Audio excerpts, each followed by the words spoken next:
నాగార్జున కన్వెన్షన్ని కూల్చడం ద్వారా హైడ్రాకు ఎవరైనా సమానమే తప్పు చేస్తే అనేటువంటి ఇండికేషన్స్ ఇచ్చారు. అవును, సాల్యూట్ టు దట్.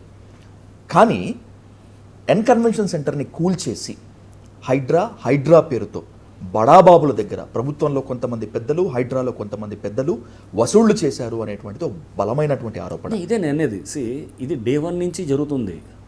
మీరు ఎక్కడన్నా ఇది నిర్దిష్టమైన ఆధారాలు లేకుండా ఇష్టమైన ఎవడైనా ఏదైనా మాట్లాడవచ్చు. నేను ఎవడైనా చెప్తాను అంటాను, ఇగో పలానా ఇతను అతని దగ్గర వసూలు చేశారని. కాదు, దానికి ఆధారాలు ఏంటి? మీ దగ్గర చిన్న ఆధారం ఉంటే చూపించండి. ఇటువంటి అపోహలు ఇటువంటివన్నీ కూడా ఫస్ట్ నుంచి కూడా ఇది నాకు కొత్త కూడా ఏం కాదు.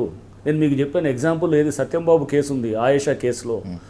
అది ఎప్పుడో మేము చేసినప్పుడు అప్పుడు అన్నారు ఏది ఎవడో అమాయకుడు ఇరికిచ్చారని చెప్పేసి.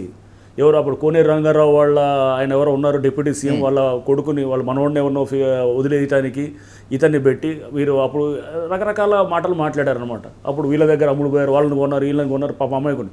మరి 15 ఏళ్ల తర్వాత సిబిఐ చేసింది అదే కదా. ఇప్పుడు ఫిక్స్ చేస్తూ ఏమొచ్చింది, సత్యంబాబే ముద్దాయి అని చెప్పేసి, దోషి అతని తప్పని చెప్పేసి కూడా ఇచ్చింది కదా. కానీ ఇంతవరకు నివేదిక అయితే వాళ్ళ పేరెంట్స్ అడిగినా కూడా ఇవ్వట్లేదు కదా సార్. నివేదిక ఇవ్వలేదు. అది దాంట్లో ఆల్రెడీగా అనిపించిన నోటీస్ నేను చూశాను, మన ఎప్పుడో టీవీలో ఎక్కడో చూస్తాను. ఆ నోటీస్లో చూస్తే కనుక చాలా స్పష్టంగా స్క్రీన్ షాట్ తీసి చూస్తే దాంట్లో క్లియర్ కనబడుతుంది అనమాట.